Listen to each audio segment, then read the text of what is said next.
सारे केते बासना धूपकाठी बाहरिलानी लो मा कौ जगार कवि लिखि ना अमक धूपकाठी ग्राही पातक पूरा कदली ग्राही प्रभु जहा ग्रहण करती आम शरीर भितर अच्छी दुकान रे बिक्री होनी तुलसीदास रामचरित मानस कही कहले ये पुओ केमिति भगवान को आम पाइबा हैं अगुण पंचई दब टिके टिके ना सब कथा मन अच्छी अरूप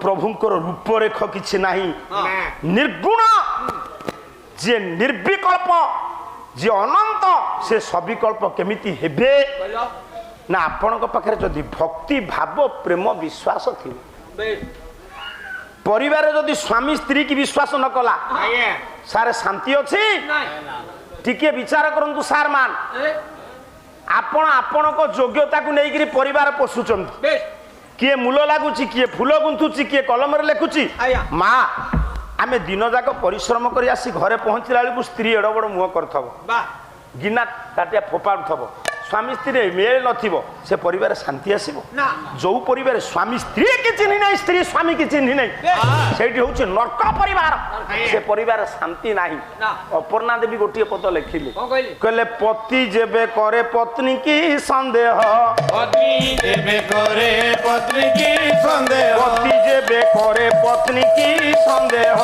पति नुहे ता जीवन भवे पूर्णमय नुहे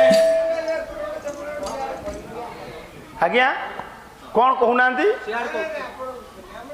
जो परिवार रे स्वामी स्त्री रो कथा एक नाई चिंता एक नाई से कोटिपति हेले भी से परिवार शांति नाई से पिला माने भविष्य अंधार हो जीवो मु गोटिए कथा मां मानु को कहबा को चाहे पुराण जुगरे द्रौपदी बोली गोटिए नारी तार पांचुटा स्वामी आज्ञा पांचुटा पति द्रौपदी रो से 5 जनकर रुचि भिन्न तांकर तो महिला कमिशन हो नथला ना ये गोटे स्त्री की गोटे स्वामी कामुड़ा पूरा हमर 3 थर पंचायत बसला 5 जनकर रुचि भिन्न युधिष्ठिरंकर जहा रुचि भीमर ता रुचि नुह भीमर जहा रुचि अर्जुनर ता रुचि नुह अर्जुनर जहा रुचि नकुल सहदेवकर नुह गोटे नारी केमती एक सूत्र बांधी थिला वाह गोटे स्वामी की केमिति चलेइबो स्त्री जानिबा दरकार आउ स्त्री की केमिति चलेइबो स्वामी जानिबा दरकार गोटे से अपर्णा देवी आउ गोटे पद कहले एक प्राणराज दंपति भिन्न मात्र को छाया रे मानुष भिन्न मात्र को छाया ये सेबु थिले सती पति की जथा छाया को छाया उभयंकर शरीर सीना अलग चिंता चेतना मन प्राण एक हवा दरकार गोटी हवा कथा ना मुसाड़ को जाऊ नहीं पुओ से दिन ये पाठ न पढ़ी थिबा धीवर भगवान पाद को धोईदेला कारण ता भितर थिला भक्ति भाव प्रेम विश्वास क्या को धोईला राम को पाद धोईला किंतु प्रकृति रे ये राम को ये धीवर सीना धोईला हेले शिव कौ राम को डाकन मु आज यार ऊपर जी शिव से दशरथ पंगु आउ ना आज्ञा शिव आगर आग ना राम आग शिवंकर परम ठाकुर होउचंती किए से ना राम किंतु शिव आग ना राम आग ना दस्यु रत्नाकर जत बड़े वाल्मीकि हेले सेतबेले दशरथंक घरे राम जन्म होइतिले होइतिले क्या अंधमुनि को पुओ श्रवण कुमार जेतबेले राम नाम भजन करुतिले सेतबेले दशरथंक घरे राम जन्म होइतिले ना ଇଏ କୋଉ ରାମ ବାବୁ? ଆଜ୍ଞା ଇଏ ଦଶରଥ ପୁଅ ରାମ ବି କୋଉ ରାମକୁ ଭଜନ କରନ୍ତି? ଏ ପିଲେ, ଶଙ୍କର ଭଗବାନଙ୍କର ଆଗ ଜନ୍ମ ନା ଦଶରଥଙ୍କର ଔରସରୁ ମା କୌଶଲ୍ୟାଙ୍କ ଗର୍ଭରୁ ଜାତ ହୋଇଥିବା ରାମ ଆଗ ଜନ୍ମ? ନାଇଁ ଆଗ ଶିବ ଜନ୍ମ ନା ଆଉ। ତାହେଲେ ଶିବ କୋଉ ରାମକୁ ଭଜନ କରନ୍ତି? ଆପଣ ଗାୟକ ଲୋକ ଆପଣ କହୁନାହାନ୍ତି। ମୁଁ ଗାୟକ ଲୋକ ବୋଲି କଣ ଜାଣିଛେ? ମୋ ଠାରୁ ଆହୁରି ଜ୍ଞାନୀ ବି ବସିଛନ୍ତି ଆପଣ ମାନେ। ତମ ସିରି ମୋ ଠାରୁ ଶିକ୍ଷିତ, ମୋ ଠାରୁ ଜ୍ଞାନୀ ବି ଆପଣ ମାନେ ବସିଛନ୍ତି। ଆଜ୍ଞା ଗେଡୁଆ ମୁଁ ଚିନ୍ତା କରିବା ଦରକାର। ଶିବ ତ ସୃଷ୍ଟି ପ୍ରାରମ୍ଭରୁ ଅଛନ୍ତି, ଅଛନ୍ତି। କାରଣ ସର୍ବପ୍ରଥମେ 3 ଜଣ ସୃଷ୍ଟି ହେଲେ। କିଏ କିଏ କହିଲ? କିଏ? ହଁ ଗୋଟିଏ ପଦ ଗାଉଛି, କବି ହେଲେ କାଳିଦାସ, ବହି ହଉଛି କୁମାର ସମ୍ଭବ। ଆଜ୍ଞା କଲା ନମସ୍ତ୍ରୀ ମୃତ ହେତୁ ବିହଙ୍ଗ ସୃଷ୍ଟି କେବଳ ଆତ୍ମନେ ତ୍ରୟ ବିଭାଗାୟ ପଶ୍ଚାତ ଭେଦ ମୁପେଇଷେ। ପ୍ରାକ ସୃଷ୍ଟି। ଆଜି ଗୋଟେ ବିଚାର ଆପଣ ମାନଙ୍କ ପରି ପଣ୍ଡିତଙ୍କ ଆଗରେ ଦେବି। ସୃଷ୍ଟିର ପୂର୍ବରୁ ଅରୂପ ବ୍ରହ୍ମ ବିଦ୍ୟମାନ ଥିଲେ, ନିରାକାର ନିରଞ୍ଜନ। ତାଙ୍କ ଠାରୁ 3ଟି ଗୁଣ ସୃଷ୍ଟି ହେଲା, ସତରଜ ତମ। କୁଆଡେ ସୃଷ୍ଟି ହେଲେ? ବ୍ରହ୍ମା ବିଷ୍ଣୁ ମହେଶ୍ୱର। ରାମ ସୃଷ୍ଟି ହେଇଥିଲେ? ନା ଆଉ ତାହେଲେ କୋଉ ଶିବ ରାମକୁ ଡାକୁଥିଲେ? କହିଲ ଇଏ ରାମଙ୍କ ଆଗରୁ କିଏ? ଦଶରଥଙ୍କ ପୁଅ ରାମ। ରାମ। ତାଙ୍କ ପୂର୍ବରୁ ଆଉ ଜଣେ ରାମ ଜନ୍ମ ହୋଇଥିଲେ। ଆଉ ଜଣେ ରାମ ଥିଲେ? 3 ଜଣ ରାମ ଇଏ ଧରା ବକ୍ଷରେ ଜନ୍ମ ନେଇ ସାରିଛନ୍ତି। ସେ 3ଟା ବଂଶରେ। 3 ଜଣ କୋଉ 3 ବଂଶରେ? ନା ଯୋଉ 3 ଜଣ ବିଶ୍ୱକୁ ଆଲୋକିତ କରନ୍ତି। କିଏ କିଏ? ଇଏ ବିଶ୍ୱକୁ ଆଲୋକିତ କରନ୍ତି ସୂର୍ଯ୍ୟ, ଚନ୍ଦ୍ର, ଅଗ୍ନି। ଅଗ୍ନି। ଏଇ 3 ବଂଶରେ 3 ରାମ ଜନ୍ମ ନେଲେ। ସତ୍ୟ ଯୁଗରେ ଆଜି ଆପଣ ମାନେ ଶୁଣିବେ ଶଙ୍କର ଭଗବାନ କୋଉ ରାମକୁ ଭଜନ କରନ୍ତି? କୋଉ ରାମକୁ ଭଜନ କରନ୍ତି? ଦଶରଥ ପୁଅ ରାମ। ଆଗ ଏ 3 ରାମକୁ ଆଣେ, ଆଜି ବିଚାର କରାଯିବ। ଶଙ୍କର ଭଗବାନ ଯଦି ରାମକୁ ଡାକନ୍ତି, ଆଗ ତ ଶିବଙ୍କର ଜନ୍ମ, ଇଏ ପୁଣି କୋଉ ରାମ? କଣ ବାପା ଗୋଟେ ପଦ ଶୁଣୁ। ଆଜ୍ଞା କଲା ବନ୍ଦଉ ରାମ ନାମ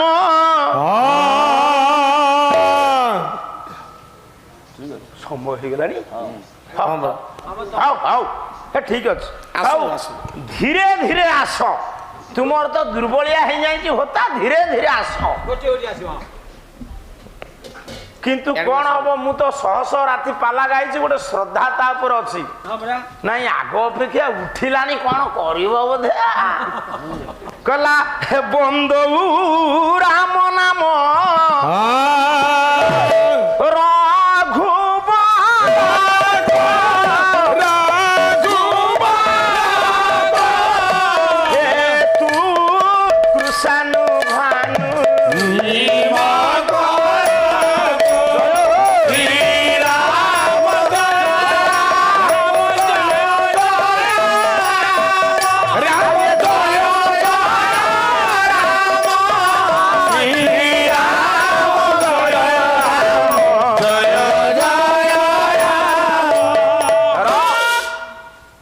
ସାରେ ବନ୍ଦଉ ରାମ ନାମ ରଘୁବରକୁ। ଆପଣ ମାନେ ବିଚାର କରନ୍ତୁ, 3 ବଂଶରେ 3ଟି ରାମ ଜନ୍ମ ହେଲେ। କୃଷାନୁ କହିଲେ ଅଗ୍ନି। ଅଗ୍ନି ଅଗ୍ନି ବଂଶରେ ଯମଦଗ୍ନି କୌରସରୁ ରେଣୁକାଙ୍କ ଗର୍ଭରୁ ଜନ୍ମ ନେଲେ ପରଶୁରାମ। ଆପଣ ନିଜେ କୁହନ୍ତୁ, ପରଶୁରାମ ଆଗ ନା ଦଶରଥ ପୁଅ ରାମ ଆଗ? ନାଇଁ ପରଶୁରାମ ଆଗ ନା। ତାହେଲେ ଶିବଙ୍କୁ ଶିବ କୋଉ ରାମକୁ ଡାକୁଥିଲେ? ପରଶୁରାମକୁ। ସେଇ କଥା କହିବି। ହଉ ବାପା ବସ। ଦ୍ୱିତୀୟରେ ଆସିଲେ ସୂର୍ଯ୍ୟ। ସୂର୍ଯ୍ୟ ବଂଶରେ ଜନ୍ମ ନେଲେ ଶ୍ରୀରାମ। ଆଜି ମତେ ବେଳ ନାହିଁ, ଗୋଟେ ଅନ୍ଧବିଶ୍ୱାସର ପ୍ରହେଳିକା ସୃଷ୍ଟି ହେଇଛି ଓଡ଼ିଆ ରାମାୟଣରେ। ଆମ ଓଡ଼ିଆ ରାମାୟଣ କହୁଛନ୍ତି ଯେ କୁଆଡେ ଚରୁ ଅନ୍ନ ଖାଇଲେ ପିଲା ହେଲେ। ଚରୁ ଅନ୍ନ ଖାଇଛନ୍ତି, କିନ୍ତୁ ପିଲା ଚରୁ ଅନ୍ନ ଦ୍ୱାରା ହେଇନି। ଗୋଟେ ନାରୀ, ଆଜ୍ଞା ଠିକ କଥା କହିଲୁ, କିନ୍ତୁ ଗୋଟେ ଔଷଧ ଗୋଟେ ନାରୀର ଗାଇନିକ ଡିଫେକ୍ଟ ଥବ, ସେ ଖାଇବ, ସ୍ୱାମୀ ସଂସ୍ପର୍ଶରେ ଆସିବନି, ସେ ଔଷଧ ପିଲା କରିଦବ। ପିଲା କରିବାର କ୍ଷେତ୍ର ସୃଷ୍ଟି କରିପାରେ।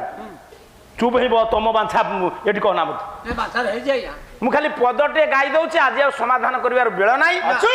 ଜଗନ୍ନାଥ ଦାସ ଭାଗବତରେ ଲେଖିଛନ୍ତି, କହିଲେ ଦେବ ମାନବ ହିତ କାର୍ଯ୍ୟ ଜନ୍ମିଲେ ଦଶରଥ।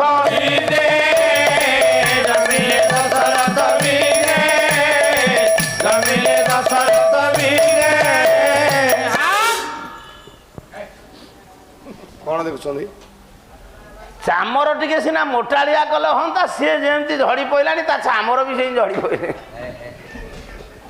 ହେ ମୋର ଜ୍ଞାନୀନ୍ଦ୍ର ପୁଙ୍ଗମ,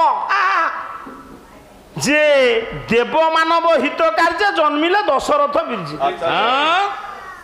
ଯଦି ଦଶରଥଙ୍କ ବୀର୍ଯ୍ୟରୁ ରାମ ଜନ୍ମ ହେଲେ, ଆମ ଗର୍ଗବଠୁ ରାମାୟଣ କଣ କହିଛି, ଗୋଟେ ବ୍ରହ୍ମ ନଳୀରେ ଦଶରଥଙ୍କଠୁ ବ୍ରହ୍ମ ନେଇଗଲା ସବୁ ରାବଣ। ଇଏଟି ଥାଉ, କାଲି ଦ୍ୱିତୀୟ ଥାକରେ ଯଦି ସମୟ ହେଲା ମୁଁ ଆପଣଙ୍କୁ ସମାଧାନ ଦେବି। ସଂସ୍କୃତ ରାମାୟଣ ପରିଷ୍କାର ଲେଖା ହେଇଛି। ବାବୁ ତାହେଲେ ଇଏ ଦ୍ୱାପର ଯୁଗରେ ଚନ୍ଦ୍ର ବଂଶରେ ହିମକର କହିଲେ ଚନ୍ଦ୍ର ଏ ପିଲେ ଚନ୍ଦ୍ର ବଂଶରେ ଜନ୍ମ ହେଲେ କୃଷ୍ଣ ଭଗବାନଙ୍କର ଗ୍ରଜ ପ୍ରତିମ ବଳରାମ। ଆଉ ଜଣେ ରାମ କଳି ଯୁଗରେ ଜନ୍ମ ନେବେ ଯାଜପୁର ଜିଲ୍ଲାରେ। କହିଲେ ସମ୍ବଳେ ବିଷ୍ଣୁ ଯଶା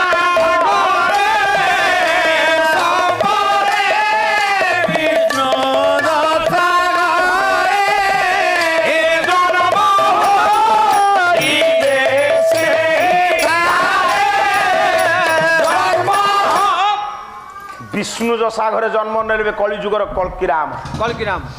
ताले मौसा शिव कौ राम को भजन करती ना, जो राम को परशुराम डाकती, हाँ जो राम को बलराम डाकती, जो राम को कल्कीराम डाकिबे। दशरथ पुओ जहाँ डाकी ये दशरथ पुओ राम जहाँ को डाकिकी ब्रह्म हत्या पापरू मुक्ति पाई।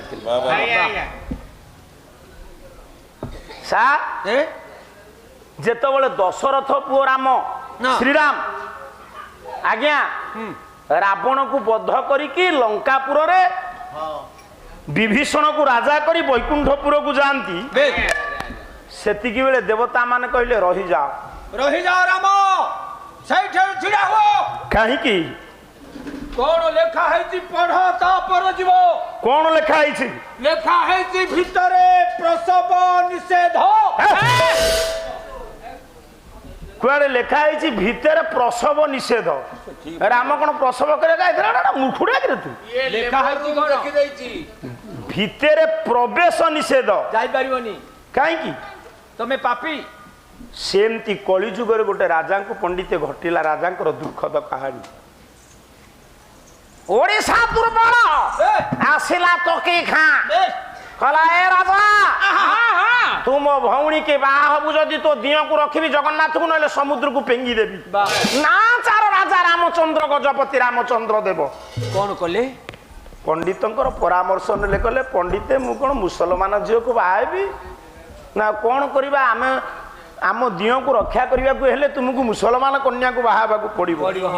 मो माँ सेतबले गजपतिंकर एते त्याग श्रीक्षेत्र मौड़मणि की सुरक्षा दवाई से दिन मुसलमान कन्या पानी ग्रहण कले महाराजा गजपति राजा रामचंद्र देव। पंडित परामर्श नहीं सेतबले नियम थिला प्रत्येक दिन जगन्नाथ को दर्शन कले गजपति अन्न जल स्पर्श करी बेगम कन्या को बाई सारिबा परे जेतबले प्रभु को दर्शन करबा को जासंती से दिन पंडित माने कहले रही जा राजा तुम्हें विधर्मी तुम्हें मुसलमान तुम्हें जगन्नाथ को दर्शन करियो जाई परियो नाही।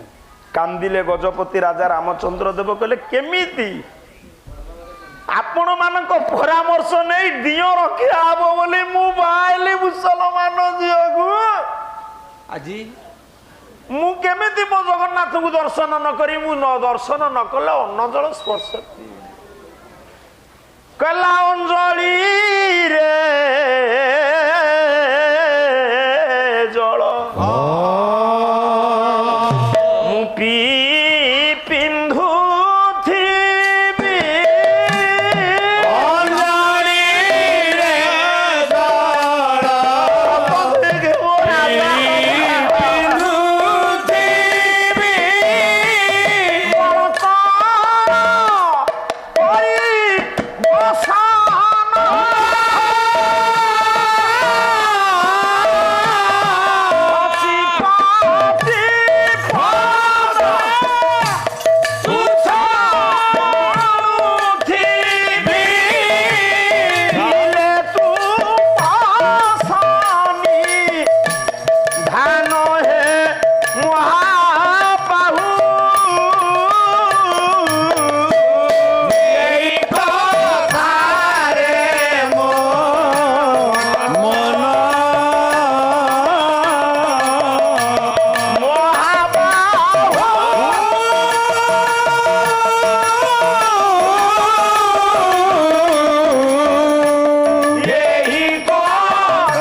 ଜଗନ୍ନାଥଙ୍କୁ ଦର୍ଶନ କରିବିନି ମୋ ଜଗନ୍ନାଥଙ୍କୁ ଦର୍ଶନ ନ କଲେ ମୁଁ ତ ଅନ୍ନ ଜଳ ଖାଇବିନି। ବା ଆପଣମାନଙ୍କ ପରାମର୍ଶ ନେଇକି ମୁଁ ମୁସଲମାନ କନ୍ୟାକୁ ବିବାହ କଲି।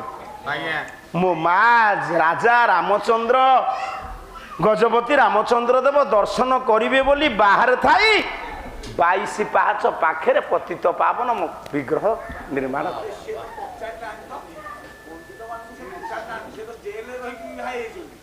ସେ ପହଞ୍ଚି ପରାମର୍ଶ ନେଇଥିଲେ ବୋଲି ରାଜାଙ୍କର ଗୋଟେ ପ୍ରଶସ୍ତି କଥା ଆଉ କଣ।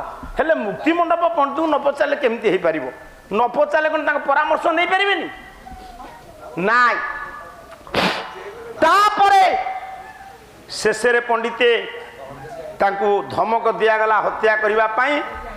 ସେ ଚାଲିଗଲେ ନରସିଂହପୁର, ସେଇଠି ତାଙ୍କର ସମାଧି।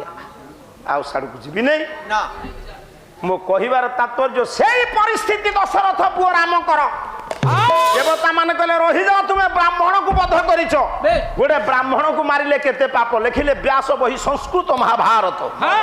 କହିଲା ବ୍ରହ୍ମବଧ ସହସ୍ରେଣ ଗୋବଧେନ ବାବୁ ଶିଶୁ ଶିଷ୍ୟ ତୁ କୂଳ ହତ।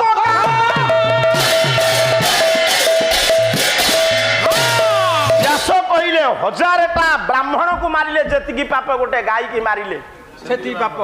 ଏବେ ଆମେ ବାଛୁରୀକି କ୍ଷୀର ନ ଦେଇ ମାରିକିରି ଖାଲି କୁକୁର ରଖିକି ତାକୁ ଏମିତି ଆଉଁସୁଛୁ। ସାରେ ଆମର ମୁଁ ଦିଟା କହିଲେ କଣ ହବ? ଆମ ଘରେ ତ ରଖିଲେଣି। ହଁ ଛାଡୁକୁ ଯାଆନି। 1000ଟା ବ୍ରାହ୍ମଣର ଯେତିକି ମୂଲ୍ୟ, ଗୋଟେ ଗାଈରେ ସେତିକି ମୂଲ୍ୟ। ଗୋଟେ ମା ଯଦି ମରିଗଲା, ଛୋଟ ପୁଅଟେ ଜନ୍ମ କରି ସେ ଗାଈ କ୍ଷୀର ପିଇକିରି ମଣିଷ ହବ, କୁକୁର କ୍ଷୀର ନୁହଁ। ଆମ ଗାଁ ଶୁକୁଟା ଡବା କ୍ଷୀରରେ ବଞ୍ଚିଗଲା। ତୁ ପାଟି କନା ସେଥିରେ ତୋରି ଗାଁରେ ସବୁ ଅଛି। ମୋ କହିବାର ତାତ୍ପର୍ଯ୍ୟ, ଏ ବାବୁ ଆଜ୍ଞା ତୁମେ ତୁମ ମା କୁ ଜନ୍ମଦାତ୍ରୀ କି ମା ଡାକିଲେ ବି ଗାଈ କି ମା ଡାକିବାକୁ ବାଧ୍ୟ, କାରଣ ଗାଈ କ୍ଷୀର ତୁମେ ଖାଇଛ। ମୋ ମା ମତେ ଏବେ କ୍ଷୀର ଦେଇପାରିବ ନା, କିନ୍ତୁ ଗାଈ କ୍ଷୀର ମୁଁ ଖାଇବି। ମରିଆ ଯାଏ ଗାଈ ଆମକୁ କ୍ଷୀର ଦେଇଛି। ତମେ ରଖିଛି କ୍ଷୀର ବିରା। ଏଠି ଯେତିକି ଆପଣ ମାନେ ବସିଛନ୍ତି ସବୁ ଶୁଣନ୍ତୁ। ବାବୁ ସାର୍, ଯେ ମର୍ଯ୍ୟାଦା ପୁରୁଷୋତ୍ତମ ରାମକୁ କହିଲେ, ଦେବତା ମାନେ କହିଲେ ଆପଣ ବ୍ରାହ୍ମଣ ବଧ କରିଛନ୍ତି, ପାପୀ ବୈକୁଣ୍ଠକୁ ଯାଇପାରିବେନି। ଦୁଃଖ ମନରେ ଠାକୁର ଫେରୁଛନ୍ତି। ଫେରିଲା ବେଳେ ଆପଣ ମାନଙ୍କର ଦେବତା ମାନଙ୍କର ଉପଦେଷ୍ଟା କିଏ କହିଲ? ବିଶ୍ୱ ସାମ୍ବାଦିକ। ମାଲ ବିଶ୍ୱର ସାମ୍ବାଦିକ ଜଣେ ସେ ହେଲେ ଦେବର୍ଷି ନାରଦ। ତାଙ୍କ ନା ନାରଦ କାହିଁକି ନା ନାସ୍ତି ରଦ ଜହସ ନାରଦ। ନାରଙ୍ଗ ଦଦାତି। ମୁଁ ପାନ ଖାଇଲେଣି? ପାନ ଖାଇ ହବନି। ନାସ୍ତି ରଦ ଜହସ ନାରଦ, ନାରଙ୍ଗ ଦଦାତି ନାରଦ। ରଦ କହିଲେ ଦାନ୍ତ। ଦାନ୍ତ କାହାର ନାହିଁ? ପିଲାଙ୍କର ନାହିଁ। ଇଏ କୁନି ପୁଅ ଯେତେବେଳେ ଜନ୍ମ ହେଲା ତାର ଦାନ୍ତ ଥିଲା ନା? ନିଷ୍ପାପ। ଦାନ୍ତ ଯାହାର ନାହିଁ। ଦାନ୍ତ ଯାହାର ନାହିଁ ନାରଦଙ୍କ ଅଙ୍ଗକୁ ପାପ ସ୍ପର୍ଶ କରେ ନା। ନାରଙ୍ଗ କହିଲେ ଖବର। ଏ ପୁଅ ଘାଣ୍ଟି ଦେବି। ଥାଉ ଘାଣ୍ଟେ ନା। ଘରେ ଭାରିଜା ଜାବୁଡାଟେ ପକେଇଲା, ଏଇଠି ଭାରି ଘାଣ୍ଟ ହଉ। ଏ ବାବୁ ଖବର ଯିଏ ତ୍ରିଭୁବନରେ ଦିଅନ୍ତି ସେ ନାରଦ। ନାରଙ୍ଗ କହିଲେ ଖବର। ଦେବର୍ଷି ନାରଦ ବିଚାର କଲେ, କହିଲେ ଆରେ ଆରେ ଆରେ ରାମ ଯାଇଥିଲେ ବୈକୁଣ୍ଠପୁରକୁ। ଏ ବାପା ରହ କୁକୁର ନା। ରାମ ଯାଇଥିଲେ ବୈକୁଣ୍ଠପୁରକୁ, ଆଜି ଦେବତା ମାନେ ସ୍ଥାନ ଦେଇନାହାନ୍ତି, ଦୁଃଖ ମନରେ ଫେରୁଛନ୍ତି, ତାଙ୍କୁ ଟିକେ ପରାମର୍ଶ ଦବ ନା। ଆପଣ ମାନଙ୍କ ଜୀବନରେ ଯିଏ ଦୁଃଖରେ ସୁଖରେ ପରାମର୍ଶ ଦିଅନ୍ତି ସେ ପରାମର୍ଶ ଦାତା। ଠିକ। ଆଉ ଜଣେ ଜଣେ ଅଛନ୍ତି ଯେମିତି 6 ମାଣ 8 ଗୁଣ୍ଠିରେ ଭଗିଆ ସାରିଆ ବିଲ ସବୁ ନେଇ ଚାଲିଗଲେ, ସିଏ ପରାମର୍ଶ ଦାତା ହେଲେ ଅଡୁଆ। ଠିକ। ଏ ବାବୁ ଏଠି ନାରଦ ପହଞ୍ଚିଲେ। ଗୋଟିଏ ସ୍ୱର ମୁଁ ପକେଇବି ଆଜ୍ଞା, କାହିଁକି ପକେଇ ନଥାନ୍ତି? କାହିଁ ପକେଇବେ? ସ୍ୱାଧୀନତା ସଂଗ୍ରାମୀର ଜିଲାଏ ବୀରମାଟି। ଘାଉଡ ପାଟି କରୁଛୁ, ତମ ଖୋର୍ଦ୍ଧା ଛାତିରେ ହାତ ପଡୁଛୁ, ତୁ କି ବୀର? ମହାତ୍ମା ଗାନ୍ଧୀଙ୍କର ସାବରମତୀ ଆଶ୍ରମରେ ସେଇ ସ୍ୱର ଝଙ୍କୃତ ହୋଇଥିଲା। ଆଜି ସେଇ କବିଙ୍କର ଗାଇବି ଯୋଉ କବିଙ୍କ ଲେଖାକୁ ଜଗନ୍ନାଥ ଭଲ ପାଆନ୍ତି, ଯୋଉ କବିଙ୍କ ଲେଖାକୁ ପଢିଲା ପରେ ବଙ୍ଗାଳୀ ମାନେ କହିଲେ আমার কবি জয়দেব। সেই জয়দেবଙ୍କ লেখা ଯୋଉ ସ୍ୱର ଝଙ୍କୃତ ହୋଇଥିଲା ସାବରମତୀ ଆଶ୍ରମରେ ସେଇ ସ୍ୱର। ଭଲ ଗାୟକ ହୋତା, ତାକୁ କେହି ଅସ୍ୱୀକାର କରିପାରିବେନି। ସେ ବି ମାନେ ଅଙ୍ଗ ଭଙ୍ଗୀ ଦେଖେଇବୁ, ପାଠ କଣ କହିବୁ, ଗାଇବା ଲାଇନ ଜାଣିନୁ, ଗାଇବା ଲାଇନ ଏଠି ଶିଖିବୁ। କେବଳ ତୁମକୁ କହୁଛି, ଆଉ ଆପଣ ମାନଙ୍କ ପାଇଁ ନୁହଁ। ନାରଦ ଯାଉଛନ୍ତି କୋଉଠିକି? ରାମଙ୍କ ପାଖକୁ। ଗୋଟିଏ ପଦ ପଦେ ଗାଇ ଦେଉନାହାନ୍ତି ପଳେଇବା କହିଲା ମଣିମୟ ମକର ମନୋହର କୁଣ୍ଡଳ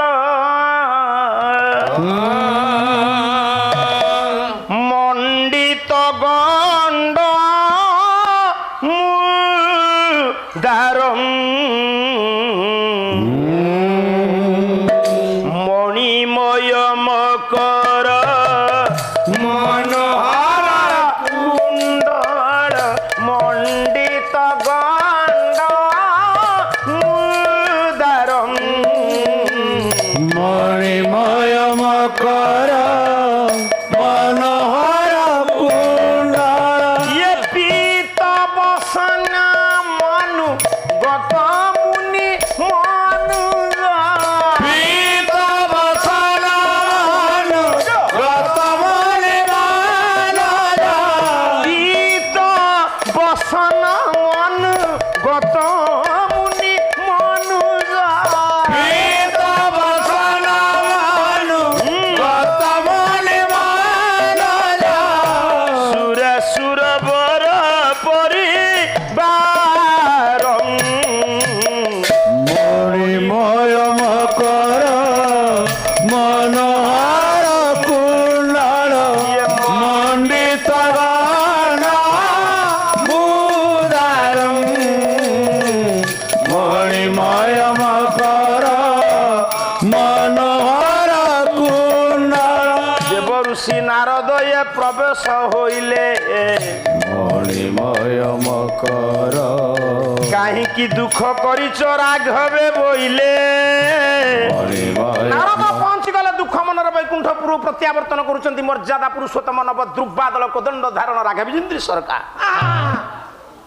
ଭଗବାନ ରାମକୁ ଦେଖି ନାରଦ କହିଲେ କହିଲେ ଠାକୁରେ କୁଆଡେ ଯାଉଛନ୍ତି କି ଦେବର୍ଷି ମନଟା ଭଲ ନାହିଁ କଣ ହେଇଛି ମୁଁ ପାପି ବୋଲି ଦେବତା ମାନେ ବୈକୁଣ୍ଠପୁରରେ ମତେ ଜାଗା ଦେଲେନି ମୁଁ ବର୍ତ୍ତମାନ ଯାଉଛି ହଁ ଆପଣ ପାପ କରିଛନ୍ତି ଆଉ କୁଆଡେ ଯିବେ ମୁଁ ଯାଉଛି ସେଲୁନକୁ କାହିଁକି ନଣ୍ଡା ହେଇକି ଆସିବି ଚୁପ୍ ଲଣ୍ଡା ହେଲେ ପାପ ଚାଲିଯାଏ କେମିତି ଯିବ ପାପ ପ୍ରାଶ୍ଚିତ ଏତ ବେଦମତ କଲେ ହେବ ଶୁଦ୍ଧ ଚିତ୍ତ ମୁଁ କଣ କଲେ ପାପରୁ ମୁକ୍ତି ହେବି ଦେବର୍ଷି କିନ୍ତୁ ସେତେବେଳର ପ୍ରାଶ୍ଚିତ ମୁଁ ଆଲୋଚନା କରୁଛି କିନ୍ତୁ ପାପର ମୂଳ ମୁକ୍ତି ହେ ବାପା କଣ ତୁମର ଛିଣ୍ଡୁ ନେଇ କଥା ହେ ପୁଅ ହେ ହଁ ସେ ପାଚନ କଣ ମୁଁ ତ ଦେଖୁଛି ଯିଏ ସେ ଇଲେକ୍ସନରେ ଷ୍ଟାଣ୍ଡ କରିଥିବ ତାର ବି ଏତିକି କଥା ନାହିଁ ର ତେଣୁ ପାପର ପ୍ରାୟଶ୍ଚିତ କଣ ନା ଅନୁତାପ ତେଣୁ ଆପଣ ଗୋଟେ କାମ କରନ୍ତୁ କଣ କଲେ ମୋର ପାପ ମୁକ୍ତି ହବ ରାମ ନାମ କର ଭଜନ ପ୍ରଭୁ କୌଶଲ୍ୟା ସୁତ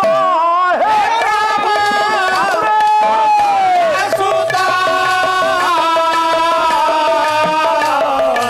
ଇଏ କଳେ ବରୁ ଅଘ ତୁଟିବ ବୈକୁ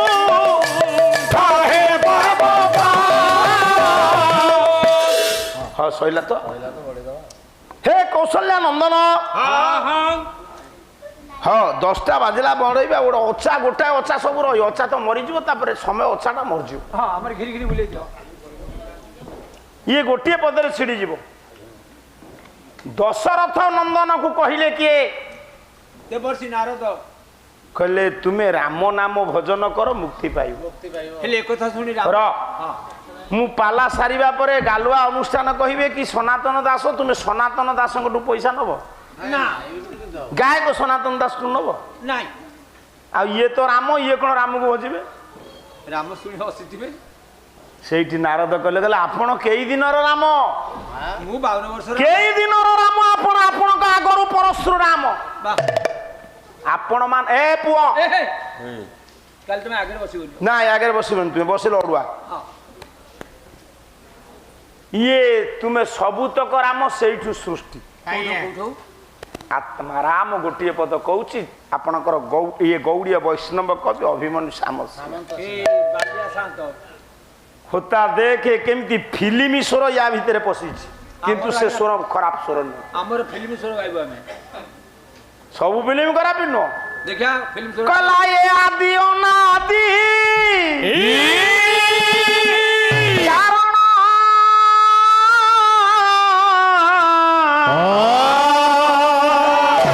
ନିର୍ଗୁଣ ସଗୁଣ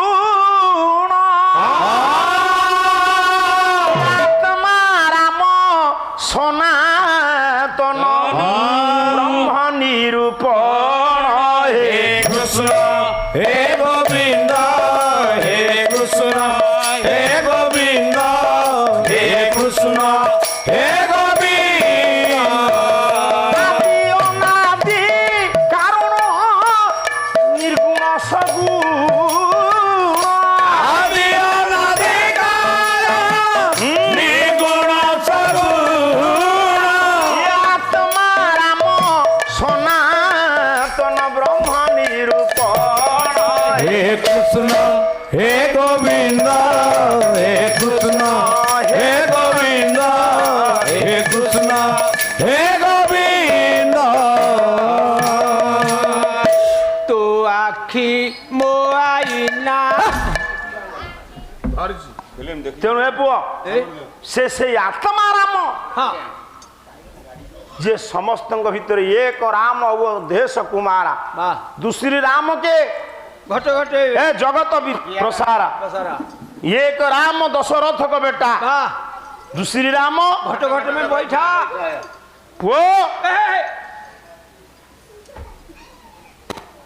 ये मर्यादा पुरुषोत्तम राम डाकिला आत्मा राम को पाप से राम को भजन करिकरी पंडित दस्यु रत्नाकर होते बाल्मीकि से राम आज्ञा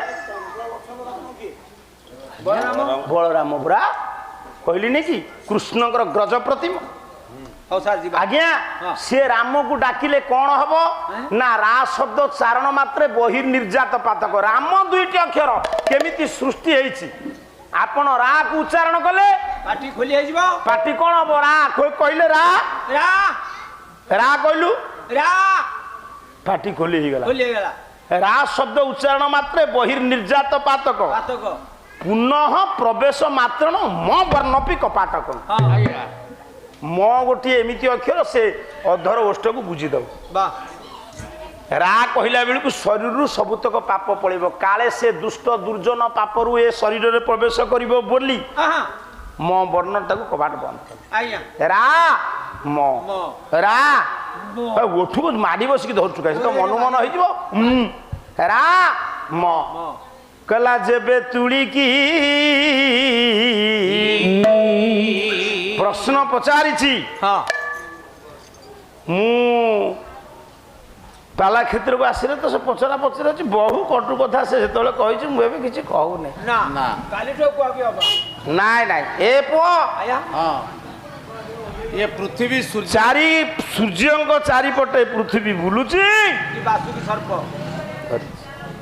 वेद पोथी तो से नथिला निगम थिला कौ पोथी की चोरी कला शंखाचूर अर बापा विलंब नाई पुरुणा अनुष्ठान ହଁ ଦିବାସ अधिवास अली आनंतु जीवा कला जेबे तुड़ी की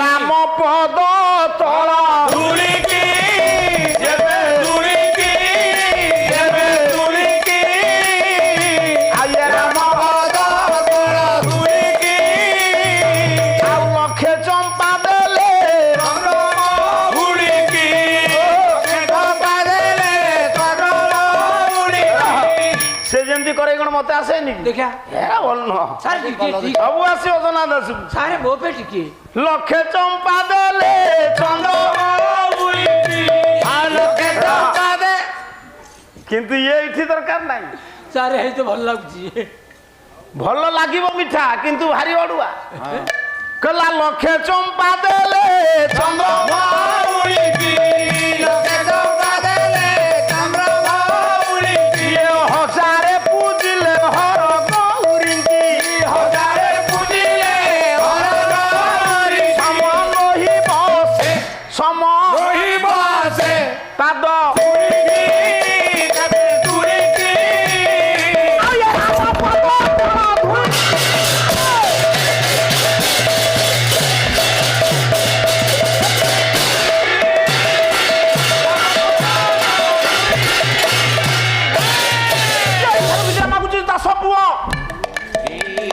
आशीर्वाद अली पंडित मंडली नना हाथ ये दियो जबे धूली की राम पद तल धूली की पुरुणा अनुष्ठान विलंब करिले भल कथा हब नाई जबे धूली की द्वितीय ठाकरे भत्ता भाई मोर आसी देवटी बुझाई जबे धूली की राम पद तल धूली କରିବାକୁ ଆଉ ନାହିଁ ବେଳ ତୁଳିକି ଚାରିପଦ କଥା ମୋର ପାଲାର ସମୟ ତୁଳିକି ଯେତେ ବସିଛନ୍ତି ମୋର ବିଦ୍ୱାନ ମଣ୍ଡନ ସମସ୍ତଙ୍କୁ ନିବେଦନ କରେ ସନାତନ ତୁଳିକି ରାମ ପଦ ତଳ ତୁଳିକି ଅଧିବାସ ଅଳି ଦେଲେ ପୁଣି ନନା ଏବେ ଯିବ ଚଳି ତୁଳିକି ରାମ ପଦ ତଳ ତୁଳିକି ଆପଣ ମାନଙ୍କୁ ଦୟା କରିଥିବେ ସେହି ଦେବା ବନମାଳୀ ତୁଳିକି ରାମ ପଦ ତଳ ତୁଳିକି ଅଳି ଅନୁକୂଳ ନ ମିଳିଲେ ଯାଇ ହବନି ବ୍ରାହ୍ମଣ ବ୍ରାହ୍ମଣ ଦକ୍ଷିଣ ପ୍ରିୟ ଆଉ ଅଧିବାସ ଅଳି ତ ଦେବେ ବ୍ରାହ୍ମଣ କଣ ଆଉ କଣ ଖଣ୍ଡା ଦେବାଇ ଦେଲେ ଦେବେ ନିଶ୍ଚିତ କହିବାର 100-200 ନେବେ ନା ଆଉ ତମେ 500 ନେବ ଆଉ ଆଜ୍ଞା ହଉ ଦିଅ ଲେଟ୍ ହଉଛି ସେମାନେ ପୁଣି ଆରମ୍ଭ କରିବେ ନା ହଉ ଏହିଠାରୁ ଦାସ ପୁଅ ମାଗୁଛି ବିଦାୟ ଜୀବର ଧନ ଧନ ଜୀବନ ଆପଣ ମାନଙ୍କୁ ଦୟା କରିଥିବେ ପ୍ରଭୁ ଦୟାମୟ ଜୀବର ଧନ ଗଲା ବେଳେ ନନା ପୁଅ କରୁଅଛି ଅଳି ମାଗ ଭଉଣୀ ମାନେ ହୋଇଅଛ ମେଳି ଜୟ ହେ ଶଙ୍କର ଆଉ ଇଏ ସମସ୍ତଙ୍କୁ ଦୟା କରିଥିବେ ଦେବ ବନମାଳୀ ଆପଣ ମାନଙ୍କୁ ଦୟା କରିଥିବେ ପ୍ରଭୁ ଚକ୍ରଧାରୀ ବନମାଳୀ ଜୟ ଜୟ ହେ ଶଙ୍କର ଆପଣ ମାନଙ୍କୁ ଦୟା କରିଥିବେ ପ୍ରଭୁ ଶିଖଣ୍ଡ ମଉଳି ହେ ଶଙ୍କର ସମସ୍ତଙ୍କୁ ଦୟା କରିଥିବେ ପ୍ରଭୁ ସତ୍ୟନାରାୟଣ ଜୟ ଜୟ ଦ୍ୱିତୀୟ ଭାଗରେ ନୃସିଂହ ତାଙ୍କର ହେବ କାର୍ଯ୍ୟକ୍ରମ ଜାଣ ଜୟ ହେ ଶଙ୍କର ଆରେ ଓଡ଼ିଶାରେ ଜଣେ ଅପ୍ରତିଦ୍ୱନ୍ଦୀ ଗାୟକ ଜଗତ ଜଣା ଆଜି ଠିକ ହବ କି ପଣ୍ଡିତ ହେବ ଆଜି ବାଟ ବଣା ଜୟ ଜୟ ହେ ଶଙ୍କର ବାଟ ବଣା ସେ ତ ହବ ନାହିଁ ପଣ୍ଡିତ ମହା ଚାଲାଖିଏ ଟୋକା ଯେତେ ଜଣ ଥାଆନ୍ତୁ ପଣ୍ଡିତ ନିଶ୍ଚୟ ପାଲାରେ ହବ ଲେଖା ଜୟ ହେ ଶଙ୍କର ଜଣା ପଡ଼ିଲାନି ନିଶ୍ଚିତ ଭାବରେ ଆଉ 2 ଜଣରେ ବି ହବ ଗାୟକ ସନାତନ ଦାସ ମୋ ପାଖରେ ଶରୀର ଦୁର୍ବଳ ଗାଡ଼ି ଆକ୍ସିଡେଣ୍ଟ ହେଲା ପାଳିଆ ମରିଗଲା ଏଇ ଗାଲୁଆ ଗାଁ ବାଲା ଯାଇ ଭଗବତୀ ମନ୍ଦିରରେ ମୋତେ ନେଇକି ପୂଜା କରିକି ଠାକୁରଙ୍କୁ ଗୋଟେ ଭୋଗ ବସେଇଲେ ନହେଲେ ବି ମୁଁ ଗାଲୁଆ ଆସିନଥାନ୍ତି ଏ ବର୍ଷ କାରଣ ମୋ ଶରୀର ସୁସ୍ଥ ନାହିଁ ଦଳ ମେଳ ଗାୟକର ପାଲା ସିନା ପଇଲେ ପାଳିଆ ମାନେ ରହିଲେ ସେମାନେ 2 ପଇସା ପାଇବେ ମୁଁ ତ ପାଲା ଗାଇବିନି ପାଳିଆ ମାନଙ୍କୁ ମନା କଲି କହିଲି ବାବୁ ଯିଏ ଯୁଆଡେ ପାଉଛ ଯା ବୁଲିକି ପାଲା ପାଲା ଗାଇ ପାରିବିନି ଏବେ ମଞ୍ଚକୁ ଆସୁ ଆସୁ ମୋ ସ୍ତ୍ରୀ ଫୋନ କଲେ କହିଲେ ପେଣ୍ଡାଲକୁ ଯାଉଛ ମୁଁ କହିଲି ହଁ ତମକୁ ମୋ ରାଣ ବେଶୀ ଜୋରରେ ରଡିବନି ତାମାନେ କଣ ଏ ସନା ଦାସକୁ ମୁଁ ଛାଡ଼ିଦେବି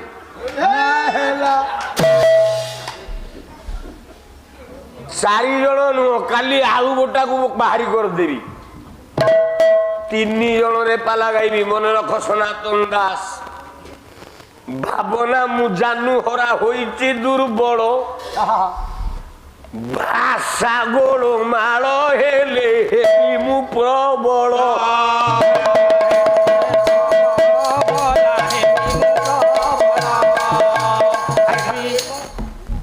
ଥରେ ଯଦି ଭୁଲ ହେଇଗଲା ସବୁ ଭୁଲ କରିଦେବି ଆରମ୍ଭ କଲ ପାଲା ଭଗବାନ ରାମ ରାମ କିଏ ତମେ ଚିହ୍ନିଛ ନା କୋଉ ରାମ କହିପାରିବ ପ୍ରକୃତ ରାମ କିଏ ସିଏ ଏ ପରଶୁରାମ କୁଆଡେ ରାମ ନୁହଁ ଯମଦଗ୍ନି ପୁଅ ରାମ ନୁହଁ ଆଉ ତାହେଲେ ସେ କିଏ ଯେତେ ରାମ କେହି ରାମ ନୁହନ୍ତି ଦଶରଥ ପୁଅ ରାମ ନୁହଁ ଯଦି ନୁହଁ ତାହେଲେ ଏ ପଦଟା କାହିଁକି ଗାଇଲ ଦେବ ମାନବ ହିତ କାର୍ଯ୍ୟ ଯାଉ ଜନ୍ମିଲେ ଦଶରଥ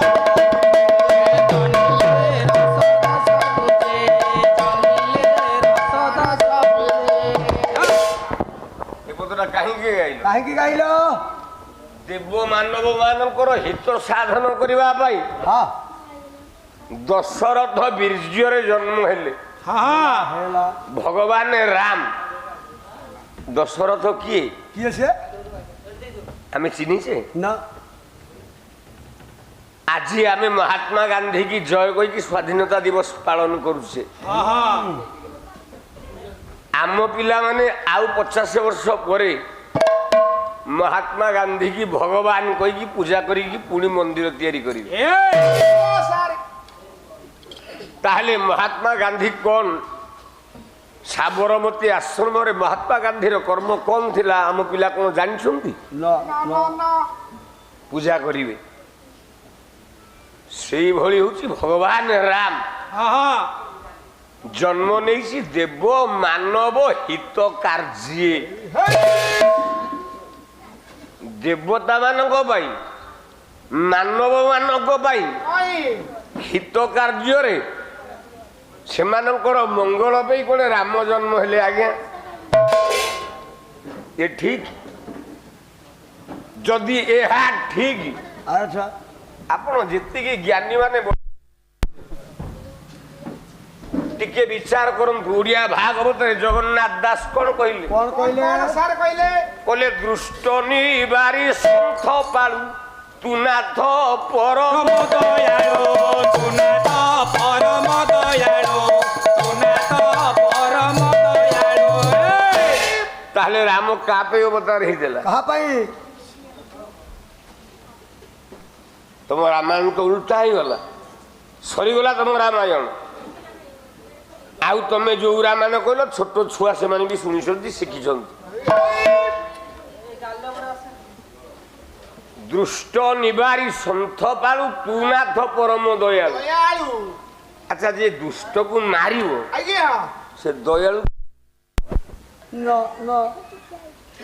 ଆଲେକଜାଣ୍ଡାର ଆସିଲା ହାଣି ହାଣି ଚାଲିଲା ଚାରିଆଡେ ବିଶ୍ୱ ବିଜୟୀ ବୀର ବୋଲେଇବା ପାଇଁ ଚିନ୍ତା କଲା ତା ମାନେ ସେ ଭଗବାନ ଦଶରଥ ବୀର୍ଯ୍ୟରୁ ରାମ ଜନ୍ମ ହେଇନି ନା ମିଛ କେମିତି କଲା ଶୁଣରେ ମନ ଭାଇ ରାମାୟଣଟା କୋଉଠି କୋଉଠି ଆମେ କଣ ରାମାୟଣ ଦେଖିଛେ କିଏ ଲେଖିଛି ବାଲ୍ମୀକି ଲେଖିଛି ଆମେ କହିଲେ ବାଲ୍ମୀକି କହିଲେ କଣ କହିଲେ ଆମେ କହିଲେ ଉପେନ୍ଦ୍ର ଭଞ୍ଜ କହିଲେ କିନ୍ତୁ ରାମାୟଣକୁ ଆମେ ଚିହ୍ନିଲେଣି ନା ନା ରାମାୟଣକୁ ଚିହ୍ନିବା ପାଇଁ ସନାତନ ଦାସ ତମକୁ ଆଉ 20 ବର୍ଷ ଲାଗିବ ଆହୁରି 20 ବର୍ଷ ଶୁଣରେ ମନ ଭାଇ ଏ ଦେହ ଗୋଟି ଅଯୋଧ୍ୟା ବୋଲାଇ ରେ ମୋ ମନୁଆ ବାଇ ଦଶରଥ ଦଶ ଦ୍ୱାର କହି ମନୁଆ ବାଇ ଦଶରଥ ଦଶ କହି ମନୁଆ ବାଇ ଦଶରଥ କିଏ ନା ତୁ ହଉଛୁ ଦଶରଥ ମୁଁ ଜଣେ ଦଶରଥ ଆପଣ ମାନେ ଜଣେ ଜଣେ ବସିଛନ୍ତି ବିଜ୍ଞ ପ୍ରାଜ୍ଞ ଆପଣ ଜଣେ ଜଣେ ଦଶରଥ ରଥ ଯାର 10ଟା ସେ ଦଶରଥ ଆଚ୍ଛା ରଥର ଅନ୍ୟ ନାମ କଣ ସାର୍ କଣ ନା ଅଙ୍ଗ ଯାର 10ଟା ଅଙ୍ଗ ପ୍ରତି ମୁହୂର୍ତ୍ତରେ କାର୍ଯ୍ୟ କରେ ସେଇ ଦଶରଥ ଆମ ଅଙ୍ଗ ପ୍ରତି ମୁହୂର୍ତ୍ତରେ କାମ କରୁଛି ମୁଁ କାଲି ପାଲା ଗାଇ ସାରିଲି ମାରୁଟିକର ଦେହ ତ ଭଲ ନାହିଁ ଯେତେବେଳେ ମୁଁ ମଙ୍ଗୁଳି ପାସ୍ କଲି ମୋ ଗାଡ଼ିରେ ଭାରି ଜୋରେ ଝାଡ଼ା ଲାଗିଲା କହିଲି ପିଲେ ମରିଯିବିରେ ମୋତେ ଶୀଘ୍ର କୋଉଠିକି ଆଗ ନିୟମ ଟିକେ ଗାଧେଇ ପଡ଼େ ଝାଡ଼ା ଟିକେ ଯିବି ନଉ ନଉ ଗୋଟେ ପେଟ୍ରୋଲ ଟାଙ୍କି ଭିତରେ ମୋତେ ପୁରେଇଲି ମୁଁ ଯେତେବେଳେ ପେଟ୍ରୋଲ ଟାଙ୍କି କି ଯାଏ ସେଥିରୁ ପାଣି ବାହାରୁନି କିଏ ଗୋଟେ ଝାଡ଼ା ବସି ପଡୁଛି ଏତିକି ମଳ ଗଦା ହେଇଛି ମୁଁ କହିଲି ବୋପାଲୋ ପ୍ରାଣ ଢେଇ ଗଲା ପିଲେ ମତେ ମାରିଦେବ ରେ ମତେ ତୁ ନେଇଯା କାହିଁକି କାହିଁକି ନା ଇନ୍ଦ୍ରିୟ ହଉଛି ମଣିଷର 10ଟି ପାଞ୍ଚ କର୍ମେନ୍ଦ୍ରିୟ, ପାଞ୍ଚଟି ଜ୍ଞାନେନ୍ଦ୍ରିୟ, ଏ 10 ଇନ୍ଦ୍ରିୟ ଏକ ଯେତେବେଳେ ହେଇଯିବ ସେତିକି ବେଳେ ଆପଣ ମାନେ ଜଣେ ଜଣେ ଦଶରଥ ହେବେ। ଆଉ ଯାହାର 10ଟା ଇନ୍ଦ୍ରିୟ ଠିକ ହେଇଯିବ ତାର କେତେଟା ଭାର୍ଯ୍ୟା ହବ ଜାଣିଛୁ? କେତେଟା? ଏ ପିଲା ଗୁଡାକ ସବୁ ଭୁଲ କଲେ। ଆଉ କଣ ତମେ ସବୁ ମୋର ଚାରିଆଡେ ବୁଲି ବୁଲି ଯଦି ସବୁ ଫଟୋ ଗୁଡାକୁ ଉଠେଇକି ଚ୍ୟାନେଲରେ ଛାଡିବ ମୋ ବେପାର କେମିତି ଚାଲିବ କିରେ ବିଲେ? ମୋ ଦଣ୍ଡି ବଟକରା ସବୁ ତ ତମେ ଉଠେଇକି ବିକିଲ ଚାରିଆଡେ। ଆଉ ମୁଁ ଏକୁ ଗାଇ ସାରିଲା ପରେ ଯେତେବେଳେ ତମେ ଚ୍ୟାନେଲରେ ଛାଡିବ ତାକୁ ମୁଁ କଣ ଆଉ କୋଉ ମଞ୍ଚରେ ଗାଇପାରିବି? ଅନ୍ୟ ଗାୟକ ମାନଙ୍କର ଉଠା, ମୋର ଟିକେ ଏଥର କମେଇ ଦିଅ।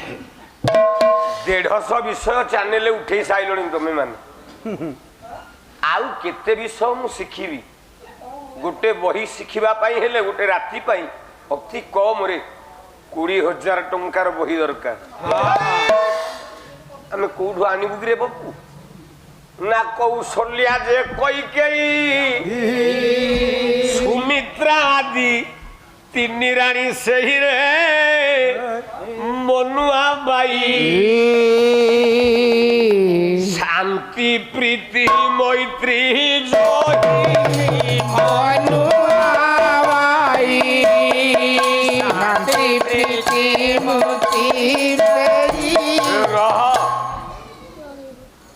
ଯିଏ 10ଟା ଇନ୍ଦ୍ରିୟକୁ ଜାଗ୍ରତ କରିବ, ନିଜେ ଆୟତ କରିବ, ତାର 3ଟା ଭାର୍ଯ୍ୟା ହେବେ।